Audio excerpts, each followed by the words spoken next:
whole bunch of people here. Give Slaine a round of applause, please. Actor, rapper, all-around good guy.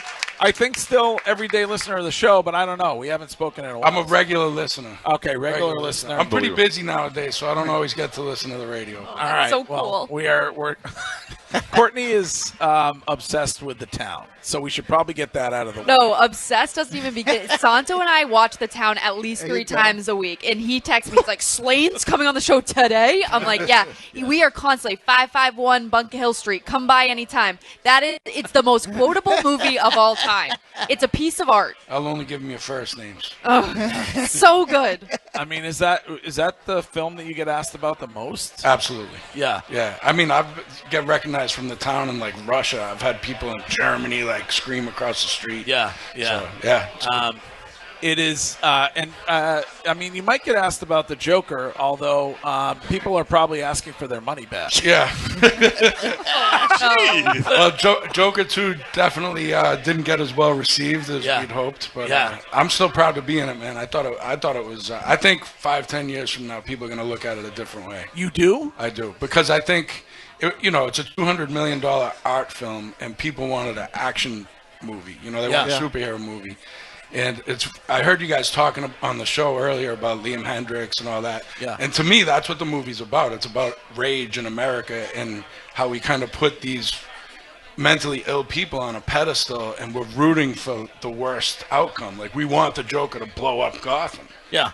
And I think this movie didn't deliver on that. Instead, it turned the mirror on the audience. So I think people don't like that. People don't like to. Yeah, we want to see Batman. We want that element of the Joker, the introduction of where's Batman, because the Joker character, is like the arch enemy of Batman. And when there's kind of like no real Batman, I'm like, what are we doing here? It's like a musical. But I think Todd Phillips, to his credit, the guy has balls to do that.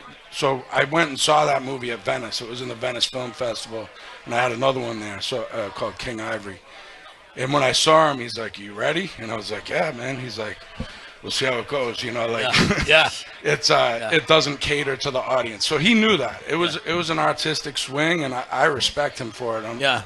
But you feel like in 5-10 years, people will look back and say that movie meant something. I do, because it's a statement movie. It's an artistic statement. I love that statement you just made, that we put mentally ill people on a pedestal and we celebrate the demise of success. Like it used to be when, I don't know how old you are, probably around the same age, growing up, was American Idol. Like everybody wanted to be a celebrity because they wanted to achieve something.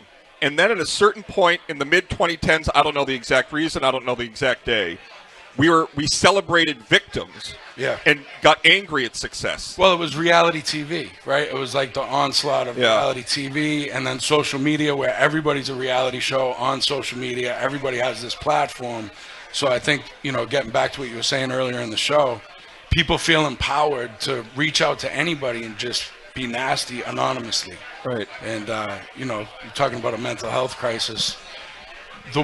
That was something that I struggled with, what Liam Hendricks was, and this is early in my career. And I remember I used to track people down and chin check them. And then you realize, once it becomes too big, you can't chin check everybody. You can't track everybody down. It's not good for your own well-being. And what I started realizing is people experience the world the way they feel about themselves. So when someone's saying, I hope you die, they're really saying that about themselves. So, if someone's saying, you suck, basically, put the I in front of it. They're really saying, I suck. And that took the power out of it for me. Oh, that's really interesting. That's a great way to put it. You brought up King Ivory. Mm-hmm. I don't know when does that film come out? That comes out in the fall. So that was a small indie movie we did. It's with Ben Foster, Melissa Leo, a lot of great actors. It's about fentanyl in America. And we shot it for $3 million. It ended up getting into the Venice Film Festival, and it just got major distribution. So it comes out in the fall on, I think, 1,500 screens. Yeah. And that explores kind of the opiate epidemic. Yeah. And from the cartel stage to the people selling it. And I play a cop I play the main character, James Badgedale's partner. And his son gets addicted to fentanyl. Yeah. So it's, there's several stories kind of colliding. And I know Wiggy wants to talk about Running Man. And so that I have an issue sometimes on the remakes. Yeah. But tell me why I should be happy that this film is being remade. Well, I was just talking to Wiggy off air about it a little bit, and it's not really a remake of the original movie. I think that let you down. Yeah, a little bit. Okay. Yeah. I think it's more based on. It's actually a book written by Stephen King. He wrote it under a pen name, and it's a more updated spin on it. But I think it's going to be great. It is. I went out to London and. Was fortunate enough to be part of a small part of a cool cast. Yeah. Josh Brolin's amazing. So, I think, when him in a movie, he's such a great actor. So I'll watch it just for that. 2 words. Glenn Powell. Yeah, he's a good. Really nice guy. Really? Nice guy. Yeah, most of my stuff was with Glenn, and just cool cat. See, I'm a role player, man. When Yeah. I go into movies, I'm a role player. I just get in where I fit in and try to bring my A game to the smaller roles. But it's so difficult. I never could act. But just think of the cast in the town and the brilliance. Whether it's John Hamm or Ben Affleck. I mean, it's this unbelievable collection of Oscar-winning great actors, and you were able to, in your role, distinguish yourself in a way that is so. All the memorables. I'll take a pinch driving out of there, like. A movie that had so many memorable moments with some of the best actors of all time, you had the ability to use your role and stand out. I just think it's such a unique thing and a unique skill that you possess. Well, thank you, man. Thank you. I mean, I think you just try to bring the truth to whatever that character is. And I had the advantage, like when Ben cast me in Gone Baby Gone, it was really just playing like people that I grew up around. So it was easy. It was an easy introduction to film. And then the town was kind of also a follow-up to that. And, that was my acting school. I never went to acting school. I never studied to be an actor or anything like that. And Ben actually told me, if you ever go to acting school, I'll never hire you again. what was the most fun movie that you've ever been in? Probably The Town, because I was on it for 13 weeks. We had to shoot out. We were shooting machine guns in Fenway Park. Yeah. I worked at Fenway as a teenager. So, I sold sports bars in the audience, in the crowd. And so to walk in there with the machine gun, that was pretty cool. If you could only do one, would you prefer to rap or to act? Well, I'm 47 now, so I think act. Well, But you got new music coming, right? I do. I always say, like, I do music because I have to. It's a coping mechanism. It's how I navigate through my own mental health issues and all that and see clarity in my life. But acting is fun. Yeah. I love acting. I love flying out to go shoot a movie and just posting up and This being is part of that. This is probably 20 plus years ago because I'm old. But we had House of Pain at the Burren in Somerville in advance of the show that Dana White did. Yeah, we did it at the Roxy at the time. It's the Royale now. It's the Royale now. You remember that? Yeah. How long was that? It was a blast. It was like that was 2009. Yeah. God, long time ago. So, Slaine, I wanted to ask about like the music element of it. Being from Boston, there are a lot of amazing MCs. There are. But Boston never gets That's Master of Ceremonies, Curtis. Yes. Okay. it's mainstream recognition, right? And when you start to think of like, some of the old school artists or even some of the new school artists, I remember the Edo G and the Bulldogs, obviously Benzino, Almighty RSO, and then We have Little Poopy. Yeah. and then you have Acrobatic. Yep. Yeah. I saw Shout out to Ack. I know he does a sports wrap up. He kills it. I saw you comment on it last week or the week before. Well, that the remake he did over My Mind Playing Tricks on Me was was crazy. Great, yeah. And then you got like the newer, younger generation. You got guys like Millie, Smoke Millie's just killing Bulger, it, yeah. 8-Zip, right? But it's because We're just going to list artists between now and 10. no, because as I go other places, right? I always want to represent, especially in the music, like, these artists are from Boston, but if for whatever reason, we never got that mainstream recognition. And I know people are going to go, well, what about Gangsta? Even though Guru was from Boston, I feel like because DJ Premier was from New York, it almost felt like maybe it was more of a New York group. I think we had our big superstars in R&B. We had Bobby Brown, New Edition, and BBD, and all that. And then I think the model of the music business also changed. So we have a lot of independent artists that do very well. Right. And it almost doesn't make sense to sign a major label deal if you have a following and you're taking in the lion's share of your income. Yeah. Why are you going to go sign with a major label that's going to take 90% of everything you make? And do you also feel we're too smart for that? Right. And do you feel like the difference also is, because I always get into arguments with cats from down south, the Boston MCs are way more lyrical when they spit rhymes, and a lot of like some of these radio plays, they just want the catchy hook that they can play in the club. Is that also part of? Yeah, I think that's true. But I also think that we built the whole scene up over here over the years and paved the way for now, like Millie's to really start to have. He's getting towards mainstream success, and so is Bia and Cousin Stiz. Yep. We're starting to get some of these successful artists that have cultivated their careers and kind of blown up independently. Right. And then I think you'll see guys like Millie's and Stiz and these guys eventually, sign a bigger deal that will bring them to the next level. But you got to do it the smart way. Right. You need leverage. Yeah.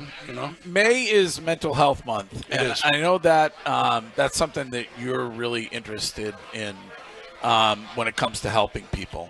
I am, yeah. So I just opened up an outpatient program called Graham Rising Behavioral Health. That was something that I'm very passionate about helping people. I like Curtis. I've heard you talk on the show about being in recovery. I've been sober 11 years. Awesome. I had the opportunity to help a lot of people in my early recovery and kind of see what resources were available and try to find resources for people. And that led me ultimately to saying, you know what, I think I could open up a better resource. And I opened up a place called Charles River Recovery, which is a detox. It's an inpatient facility about 20 minutes from downtown Boston on the Waltham-Weston line. And now that's been open for 3 years, and just opened up this other program, which really focuses more on anxiety and depression and mental health issues.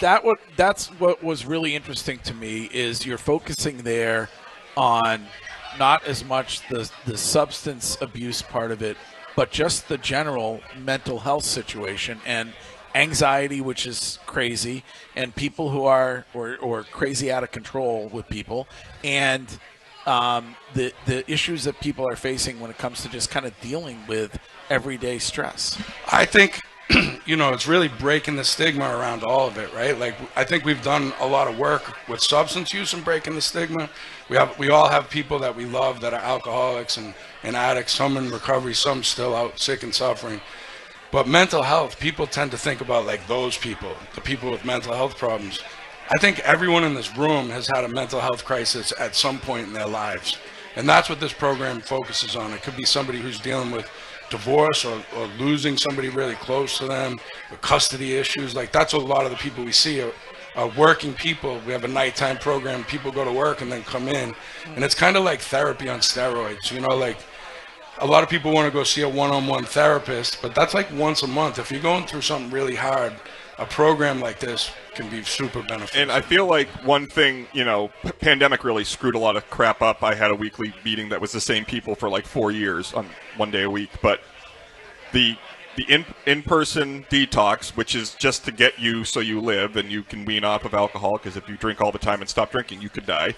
And then the behavioral, the mental health component, it's like people get out of the detox and they're sober, unable to numb things that they want to numb, and they're dealing with all the ramifications of their actions for the first time without the thing they used to soften the blow of their life. And I feel like we just have when you understand the problem as nobody wakes up like I did at 3 a.m. pouring gin into a vitamin zero water bottle to go to work, because that's fun. It's the most embarrassing, emasculating thing to do in the world to start drinking at 3 in the morning before you go to work. You have to treat the cause. There is a reason you are doing this. There's a reason you're shooting up. There's a reason you're doing whatever. And it's not just that you want to get high or you want to get drunk. The part that is important about the group and the daily thing from my perspective is that when it was really bad for me, I drank by myself.